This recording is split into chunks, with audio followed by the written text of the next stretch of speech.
Brought to you by NBC bearing, भारताची पहिली bearing उत्पादक। हे बघा, नेपाळमध्ये ज्याप्रमाणे उद्रेक झाला, तरुणांचा उद्रेक झाला, बेरोजगारीमुळे, महागाईमुळे नागरिकांचा उद्रेक झाला, अन्य कायदा सुव्यवस्थेच्या संदर्भामध्ये हे सर्व समाज एकत्र येऊन त्यांनी सरकारविरोधी भूमिका नेपाळमध्ये घेतली। मला वाटतं या देशामध्येही, आपल्या देशामध्ये बेरोजगारी मोठ्या प्रमाणावर वाढते आहे। महागाईचा तर प्रश्न अजून सुटलेला नाही आहे। वेगवेगळ्या प्रश्नांच्या संदर्भामध्ये अजूनही सर्व प्रश्न अनुत्तरित आहे। अशा ठिकाणी सामान्य माणूस होरपळतो आहे, तरुण होरपळतो आहे, तरुणांना नोकरी नाही, त्यामुळे तो आज उद्विग्न अवस्थेमध्ये आहे। अशा स्थितीमध्ये नेपाळला जे घडलं ते भावी कालखंडामध्ये हिंदुस्थानमध्ये गदगदाचं नवल वाटून आहे। सातत्यानं कारवाई किंवा कुठल्यातरी विषयावर चर्चेला असतात, मात्र कुठेतरी गृह खातं या ठिकाणी अपयशी वाटतं आपल्याला। ज्या पद्धतीनं आमदार जे आहे ते सातत्यानं पोलिसांची कारवाई किंवा पोलिसांच्या भूमिकेविषयी पोलीस स्टेशनला असतात किंवा अनेक गोष्टी असतात, पण यामुळे कुठेतरी गृह खातं काम जे आहे ते योग्य होत नाही। एकंदरीत राज्यामधलेच कायदा सुव्यवस्था बिघडलेली आहे। मी राज्याचं सोडून द्या, पण जळगाव जिल्ह्यातलं चित्र अत्यंत भयानक आहे। ट्रक मोठ्या प्रमाणावर जळगाव जिल्ह्यामध्ये सापडतात, कोट्यावधी रुपयाचा गुटखा या ठिकाणी मुक्ताईनगरपासून चाळीसगावपर्यंत आपल्याला सापडतो आहे।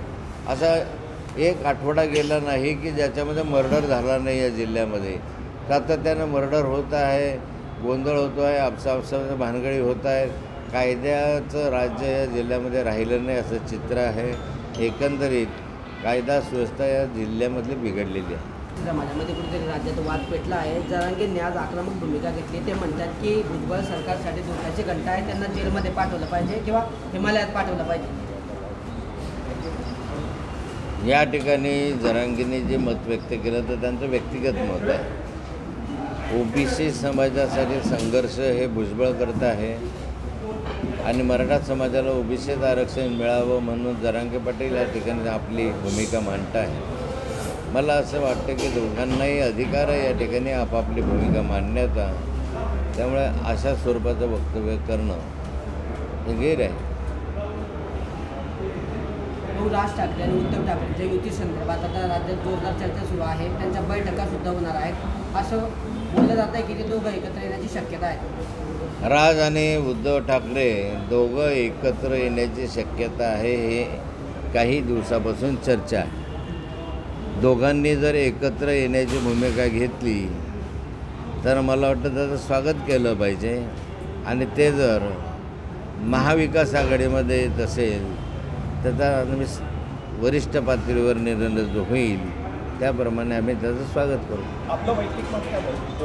माझं व्यक्तिगत मत असं आहे की दोघांनी एकत्र आलं पाहिजे आणि दोघांनी एकत्र येऊन महाविकास आघाडीचं सहयोगी सदस्य झालं पाहिजे। गुन्हा दाखल करण्यासाठी पोलीस स्टेशनला 7-8 TR मांडून बसावं लागलं, तरी देखील गुन्हा दाखल झाला नाही। मंगेश चव्हाण हे सरकारी पक्षाचे आमदार आहेत आणि असं म्हणतात की ते गिरीश महाजन आणि देवेंद्रजीच्या अधिक जवळचे आहे, म्हणजे गृहमंत्र्यांच्या अधिक जवळचे आहे। असं असतानासुद्धा 6 त्या ठिकाणी गुन्हा दाखल होत नाही।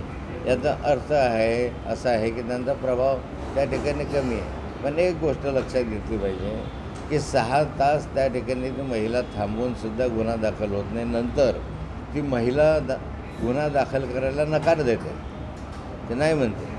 मग त्या महिलेवर कुणाचा दबाव होता का? त्या महिलेला कोणी दबावाखाली पोलीस स्टेशनला आणलं होतं का? जर गुन्हा नोंद झालाच नाही तर अशा गुन्हा नोंद झाला नाही त्याच्यामध्ये त्या संदीप पाटलांना निलंबित करण्याचं काय काम? त्याला निलंबित करताना कमीत कमी गुन्हा दाखल झाला पाहिजे, बाकीचं सिद्ध झालं पाहिजे, तर त्याला संदीपला सस्पेंड काय त्याला बडतर्फ केलं पाहिजे होतं। पण अजून गुन्हा दाखल नाही, काही कारण नाही। असं असताना त्या अधिकाऱ्यांना सस्पेंड केल्यामुळे दुसऱ्या अधिकाऱ्यांमध्ये अस्वस्थता आहे। याच प्रकारे निलंबित केलं आहे, त्या अधिकाऱ्याला निलंबित केलं, त्याच्यानंतर ते 2 मण्यार बंधू जे आहेत त्यांची चौकशी पण सुरू झाली आहे। स्वतः मंगेश चव्हाण SP पण भेटले, ते म्हणतात की महिलेने जर तक्रार दिली नाही तर मी स्वतः फिर्याद देईल, मात्र अजूनपर्यंत ते फिर्याद द्यायला सुद्धा आले नाही। काय माहिती आहे का, राजकारणामध्ये असे स्टंट बऱ्याचदा केले जातात आणि स्टंटबाजी आहे। परिस्थिती झालेली की आरक्षण हे ते याच्यावर आता होती स्पष्ट भूमिका आहे। माझी स्पष्ट भूमिका ही आहे की OBC आरक्षणाला धक्का न लावता मराठ्यांना आरक्षण दिलं पाहिजे. ओबीसींचं कुठलंही नुकसान होणार नाही याची हमी सरकारने घेतली पाहिजे. हैदराबाद गॅझेटच्या माध्यमातून जर कुणबी म्हणून त्यांना देत असेल तर आजपर्यंत कुणीही त्याच्यावर आक्षेप घेतलेला नाही आणि आक्षेप घेतण्याचं काही कारण आहे नाही. आधी प्रतिज्ञापत्रावर आरक्षण द्यावं असं ठरलं होतं. शासनाचा निर्णयसुद्धा तसा झालेला आहे. आता चंद्रशेखर बावनकुळे जे उपसमितीचे अध्यक्ष आहेत ते असं म्हणत आहेत की रक्तातील नात्या असल्याचं कुणबी असल्यासंदर्भातला पुरावा द्यावा लागणार आहे. आता एवढं कोणत्याही जातीचं सर्टिफिकेट काढत असताना कुणालाही, मग तो ओबीसी असेल, ST असेल, NT असेल, त्या संदर्भामध्ये त्याला पुरावे दिल्याशिवाय हे सर्टिफिकेट मिळतच नाही. त्यामुळे कुणबी हा दाखला घ्यायचा असेल तर कुणबीच्या संदर्भामध्ये पुरावे दिल्याशिवाय तो दाखला मिळणारच नाही. महादेव जानकर म्हणतात की आता संधी आली तर महाविकास आघाडीसोबत भाजपला लोकशाही संपूर्ण हुकुमशाही आणायची म्हणून त्यांनी असा निर्णय घेतल्याचं बोललं जात आहे. महादेव जानकर आत्तापर्यंत महायुतीच्या सोबत होते. ते महायुतीच्या माध्यमातून त्या ठिकाणी मंत्रिमंडळामध्ये सहयोगी सदस्य म्हणून राहिलेले आहेत. आता त्यांची भूमिका त्यांनी बदलली. मला वाटतं महाविकास आघाडीपासून त्यांना त्यांची निराशा झालेली असेल म्हणून आता त्यांनी आपली भूमिका बदलवली असेल. सत्ताधारी म्हणतायत की दोघी ठाकरे बंधू जर एकत्र आले तर कुठलाही राजकीय फायदा होणार नाही असं सत्ताधारी म्हणताना पाहिलं. आता ते ज्याचा त्याचा मत जो तो व्यक्त करतो याच्या संदर्भामध्ये राजकीय फायदा होईल का नाही होईल हे निवडणुकामध्येच दिसेल. भुजबळ एकीकडे ओबीसी संदर्भात आक्रमक आहे, मात्र दुसरीकडे फडणवीसांचं कौतुक करतायत छगन भुजबळ. ते म्हणतात की महाराष्ट्राचा विकासाचा ध्यास असलेले मुख्यमंत्री देवेंद्र फडणवीस. हे बघा, विकासाची भूमिका वेगळी आहे आणि ओबीसींची भूमिका वेगळी आहे. त्यामुळे छगन भुजबळांनी विकासाच्या संदर्भामध्ये देवेंद्रजींचं कौतुक केलं असेल ते विकासाच्या बाबत आहे.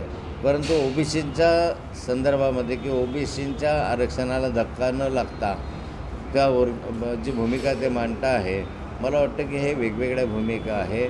त्याचा राजकारणाशी काही संबंध नाही. तुमचं व्यक्तिगत मत काय देवेंद्र फडणवीसांच्या काळात विकास होतो? देवेंद्र फडणवीसांच्या काळामध्ये विकास जो होतो आहे तो फक्त मुंबई, पुणे आणि नाशिक विभागामध्ये करता आहेत. मेट्रो होईल, भुयारी मार्ग होईल, समृद्धी मार्ग होईल किंवा अन्य होईल, पण महाराष्ट्राच्या उर्वरित भागामध्ये विकास अजून पोहोचलाच नाही असं चित्र आहे. जळगाव जिल्हा बघायला तर बेरोजगारी मोठ्या प्रमाणात आहे. इथं 3 केंद्र, एक राज्य, एक केंद्रीय मंत्री, 3 राज्यमंत्री आहेत आणि या ठिकाणी बेरोजगारी मोठी आहे. जळगाव जिल्ह्यामध्ये अनेक प्रश्न आहे.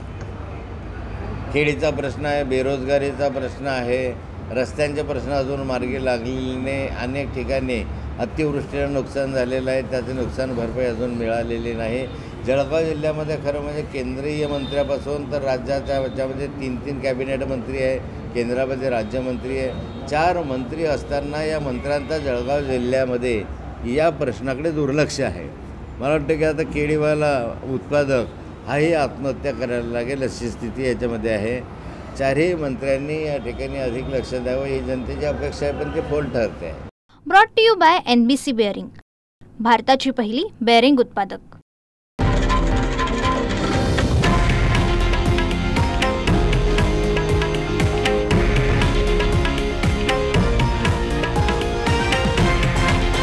हे आहे देशातील नंबर 1 न्यूज नेटवर्क आणि आपण पाहत आहात TV9 मराठी, एकमेव.